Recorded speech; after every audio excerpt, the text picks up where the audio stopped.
Jadi waktu itu aku lulus kuliah, kemudian ketika kuliah juga aku menekuni di bidang master seremoni, jadi TV host di TV di Palembang. Waktu aku masih di Palembang. Kemudian sebulan setelah aku lulus kuliah, aku dapat pekerjaan panggilan di Indonesian Embassy di Philippines. Wah. Iya, jadi di sana itu aku dapat banyak banget pengalaman, ketemu orang-orang hebat luar biasa selama kurang lebih 2 tahun. Gitu sampai akhirnya pandemi, kemudian aku memutuskan untuk resign karena aku rasa kayak aku perlu cari di kerjaan di bidang lain gitu, karena itu kan fokusnya bidang hukum, karena aku lebih suka ngomong, lebih suka ngomong cus jadi pengennya kayak di bidang marketing communication kayaknya oke deh. Sampai akhirnya sampai sekarang aku berkecimpung di dunia startup di bagian marketing communication, tapi tetap jadi host on the weekend. Pernah sempat. Jadi waktu itu aku mulainya dari kota dulu nih Kak, aku sempat ikut Bujang Gadis Palembang. Aku terpilih jadi wakil satu Gadis Palembang 2018, itu sama kayak Abang None Jakarta. Gitu, jadi kayak duta pariwisata. Kemudian aku ikut Putri Indonesia sempat di tahun lalu, tapi belum sempat dapat rezeki juga untuk ke nasional. Akhirnya aku ikut Miss Universe Indonesia. Iya, yang pasti seru banget sih dari hari pertama sampai hari ke-13 semuanya seru banget.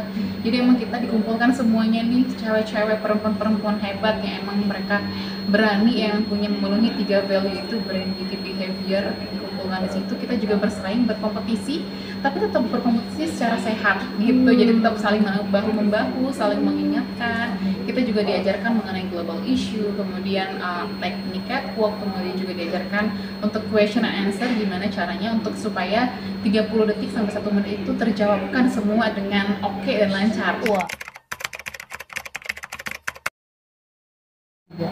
Betul, iya, pasti semua finalis merasakan itu semua body checking yang tidak ada di rundown gitu. Kita pun kaget gitu kan. Kemudian kita juga diminta untuk hampir seluruh baju kita dibuka tanpa ada tenaga medis. Itu sebenarnya yang membuat saya kaget banget Kak gitu. Tapi untuk aku sendiri pribadi aku merasakannya tidak terlalu parah banget sih. Ada teman-teman aku emang dia merasa kayaknya parah banget nih, soalnya mereka emang ada yang terkena body shaming atau juga untuk banyak deh komen-komen oleh yang seharusnya tidak perlu untuk body checking dilakukan. Jadi yang aku sangat sayangkan adalah beberapa finalis ini merasa tertekan, hatinya pilu setiap kita minta ceritain gimana ceritanya selalu nangis sampai kondisi psikisnya pun agak terganggu gitu sih Kak.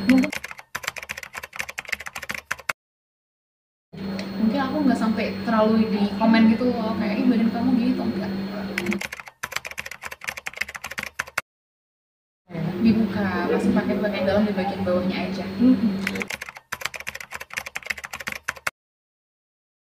Wah itu crowded banget sih Kak, jadi kita dikumpulkan di sebuah ballroom, kemudian ballroom itu ditutupi ada bilik kecil ditutupi kayak papan kayu dan juga banner, dan dalam situ ramai banget, ada 2 LO, terus kemudian ada 1 dari pihak MUID-nya, kemudian juga ada 3 dari desainer cowok gitu. Jadi walaupun emang cowoknya katanya nggak suka sama cewek, tapi tetap aja mereka laki-laki pada kodratnya, itu yang buat saya juga kayak agak tidak enak nih kayaknya membuka baju di sini gitu. Cuma karena kita berada di bawah tekanan, jadi semuanya kita mau melakukan hal itu. Iya, jadi kebetulan orang yang meminta kita untuk membuka baju ini perempuan yang emang dia terkenal galak. Jadi kita agak sungkan nih Kak untuk menolak gitu. Jadi kita mau nggak mau ya udah kita buka deh bajunya. Cuma masih ada perasaan ragu tuh sampai menghantui sampai sekarang.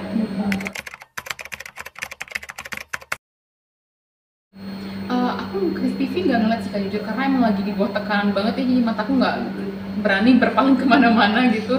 Tapi mungkin untuk di ballroom sih seharusnya ada ya CCTV di setiap sudutnya gitu. Kemudian untuk kamera sih jujur aku termasuk salah satu yang di foto sih Kak. Di fotonya pakai kamera profesional atau kamera handphone biasa. Kamera handphone Iya, kayak biasa. aku foto ya ngomong juga ya ngomong gitu. Iya, tapi aku fotonya tanpa concern gitu sih Kak. Paling aku disuruh angkat kaki sebelah sih, injek ke kursi gitu kan. Mungkin mereka mau lihat, nggak tahu mungkin bulu kaki aku gitu sih Kak. Sebenarnya body checking itu termasuk lumrah Kak, apabila dilakukan di sebuah ruangan yang tertutup, proper, tanpa ada CCTV, kemudian judgesnya mungkin 2 dan semuanya perempuan gitu. Cukup dicek aja, misalnya ditanya kamu olahraga nggak, bisa ditanya kayak gitu. Itu menurut aku akan sangat oke, dan kalau misal dilakukan dengan proper juga pasti tidak ada pelaporan seperti ini sih. Kalau aku pribadi nggak ada komentar pedas gitu, cuma aku mendengar dari teman-teman aku mereka mendapatkan komentar pedas gitu. Jadi mereka hatinya agak sakit ya kak gitu.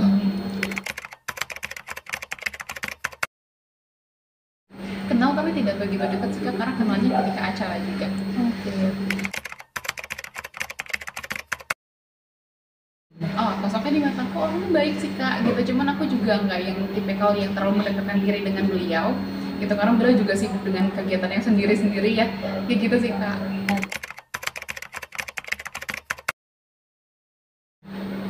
Tough question sebenarnya. Untuk menanggapi ini pun aku sebenarnya juga masih ragu sih kak, apakah benar Kak Safa yang melakukannya atau bukan gitu. Aku tidak bisa mengiyakan atau tidak bisa membilang tidak juga gitu kak. Karena sebenarnya untuk berita-berita viral ini aku tidak tahu nih kapasitas aku, apakah itu benar beliau yang menyebarkan atau bukan gitu sih kak. Cuman sih menurutku overall dari acara MBA sendiri, acara itu bagus banget, proper banget. Cuma mungkin dari kesalahan satu oknum ini jadi membuat nama MBA jadi nggak enak didengar di masyarakat.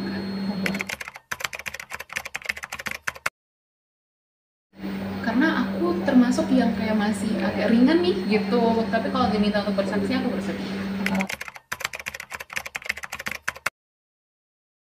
Masih berhubungan baik dengan para finalis.